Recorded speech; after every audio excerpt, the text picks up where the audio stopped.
বিসমিল্লাহির রহমানির রহিম। সকল প্রশংসা আল্লাহর, সকল ক্ষমতার মালিক আল্লাহ মহান। আসসালামু আলাইকুম আমার প্রাণ প্রিয় সকল আপনজন, কেমন আছেন? আমি আপনাদেরই কান্তাপা আবারও চলে আসলাম। আমার একটাই ফেসবুক আইডি, আর কোনো আইডি নেই। এই মুহূর্তে আসলে বেশ কিছু পাত্র, সিটিজেন পাত্র দেশে আসছে, তারা জরুরি ভিত্তিতে পাত্রী খুঁজছে। আপনাদের যাদের ঘরে বিবাহযোগ্য ছেলে মেয়ে আছে, ইনশাল্লাহ আমাদের কাছে সেবা নিতে পারেন। আমাদের অফিস প্রতিদিনই সকাল 10টা থেকে রাত্র 10টা পর্যন্তই খোলা থাকে। আমাদের অফিসের ঠিকানাটা বলে দিচ্ছি। বাড়ির number 8, block B, main road, Banasree, Rampura, lifted 2। Mobile number, WhatsApp নাম্বারটা বলে দিচ্ছি 01971860261। আমাদের সবার একটাই কথা মনে রাখতে হবে, আমাদের জীবন মান পরিচালনা সব কিছুই হবে আল্লাহর সন্তুষ্টি লাভের আশায়। নামাজ, রোজা, ইবাদত, বন্দেগী, দান, সদকা, মানুষের কল্যাণ, হজ, উমরা পালন, ভালো কাজ, অন্য কোনো ওয়েতে না। অনেকেই আছে মিথ্যা কাল্পনিক গল্প বানিয়ে মানুষকে ঠকায়, মানুষের ক্ষতি করে। আমি অনুরোধ করব, যারা আছেন আপনারা এই ধরনের চিন্তাভাবনা নিয়ে যে আরেকজনকে ঠকিয়ে নিজে ভালো থাকবে, এটা কখনই কল্পনাও করা ঠিক না আমার মতে। তো যেহেতু আমার এই প্রফেশনটা এমন একটা প্রফেশন, এখান থেকে আপনারা বিয়ে শাদীর পাত্রপাত্রীর সন্ধান নিতে পারেন, নিজ দায়িত্বে খোঁজখবর নিয়ে কাজ করে নিতে পারেন। আর আমি চাই সবসময় সত্যের পথে থেকে মানুষের জীবন পরিচালনা যেভাবে সত্যের মধ্যে থেকেই ভালোভাবে থাকা, কখনো অতি উৎসাহিত হতে নাই। আমাদের এই প্রতিষ্ঠানে আসলে আপনার বিয়ে হয়ে যাবে এই চিন্তাও করতে নাই। আমরা হচ্ছে চেষ্টা করার জন্য। বিয়ের সাথে আল্লাহ যেখানে জুড়ি লেখা আছে সেখানে না যাওয়া পর্যন্ত হবে না, তবে আল্লাহ বলছে তোমরা চেষ্টা করো, আর চেষ্টাটার জন্যই আমাদের কাছে আসবেন। আরেকটি কথা, আপনার হয়তো বায়োডাটার ছবি, আমাদের মেম্বার হয়ে গেলেন, কিন্তু আপনাদের প্রত্যেকটা ক্ষণ, প্রতিটা মুহূর্তে মনে করবেন যে আল্লাহর সন্তুষ্টি লাভের আশায় আপনারা ইবাদত বন্দিগির মাধ্যমে কিন্তু আপনারা সফলতা পাবেন। এটা আমি বলার একটাই কারণ আমি যেটাতে আমি নিজে ভালো থাকি, আমি আরেকজনকে সেটাই বলবো। আর যেটাতে আমি নিজে খারাপ থাকবো সেটার কথা আমি বলবো। যেমন এই ফেক আইডি খুলে, অনেকেই ফেক আইডি খুলে অনেকজনের ছবি দিয়ে, বিখ্যাত মানুষের ছবি দিয়ে মানুষের সাথে প্রতারণা করে। এই জিনিসগুলি কিন্তু অল্পতেই কিন্তু তারাই কিন্তু অপরাধী।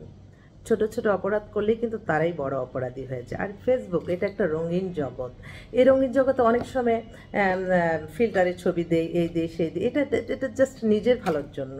নিজের একটু ভালো লাগে, একজন বলল ভালো সুন্দর আলহামদুলিল্লাহ, এছাড়া তো আর বেশি কিছু না। কারণ এখন এই বয়সে এসে কাউকে তো আমি বুঝি না, অনেক ছেলেরা এটা বুঝি না, তারা কেন যে মেসেঞ্জারে এত কথা বলে। দরকার তো নাই ভাই, যার দরকার সেখানে নক করবেন। শুধু যারা ভালো মানুষ, তারা সামাজিক কাজ করে, আল্লাহর কাজ করে, দিনের দাওয়াত দেওয়া হয়, ওখানে মানুষকে নক করে মানুষকে খারাপ বানানোর কোনো দরকার আছে? এটারও কিন্তু বদদোয়া আপনারা পাবেন।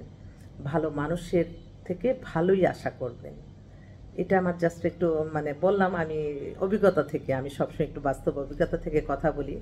আর বর্তমানে যেই সমাজ ব্যবস্থা যা, এখানে তো আর বলা কি, রাস্তাঘাটে বের হলেই যানজট সমস্যা হয়ে যাচ্ছে।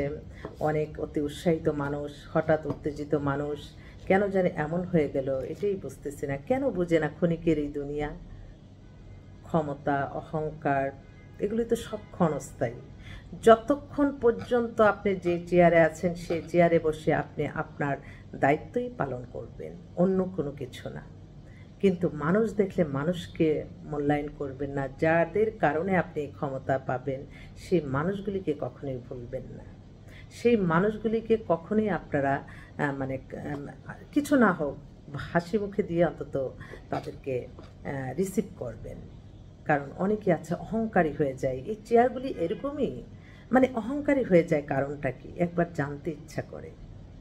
আমি তো মনে করি মানুষ যত ক্ষমতাবান হবে, অর্থবিদ্যর মালিক হবে, মানুষ তত নমনীয় হবে, তত ক্ষমাশীল হবে, সে আরও হয়ে যাবে যে আল্লাহ, আমি সামান্য ক্ষুদ্র মানুষ, আমাকে আল্লাহ আপনি এমন সম্মান দিয়েছেন, আমি নিজ দায়িত্বে সবার যাতে আল্লাহ যতটা সম্ভব আমি আমার মানুষকে কল্যাণ করব। এটাই তো মূল কথা। তারপর মানুষ কেন অহংকারী হয়ে যায়, এটাই প্রশ্ন। যাক, সবাই ভালো থাকবেন। সামান্য ক্ষুদ্র মানুষ, রাস্তাঘাটে যাতে যানজটটা মুক্ত থাকে, জিনিসপত্র দাম সহনীয় থাকে, আমরা যা আর্ন করবো তার আয়ের সাথে ব্যয় সামঞ্জস্য থাকে, কর্মসংস্থান সৃষ্টি হয়, এটাই হচ্ছে আমাদের চাওয়া। আর তো বেশি কিছু চাওয়া না। সবাই যাতে ভালো থাকে, সবাইকে নিয়ে যাতে সবাই ভালো থাকতে পারি, এই চাওয়াটাই আমাদের, আর তো কোনো কিছু না। সবাই ভালো থাকবেন, দোয়া করবেন, ভুল হলে ক্ষমা করে দিবেন। আসসালামু আলাইকুম।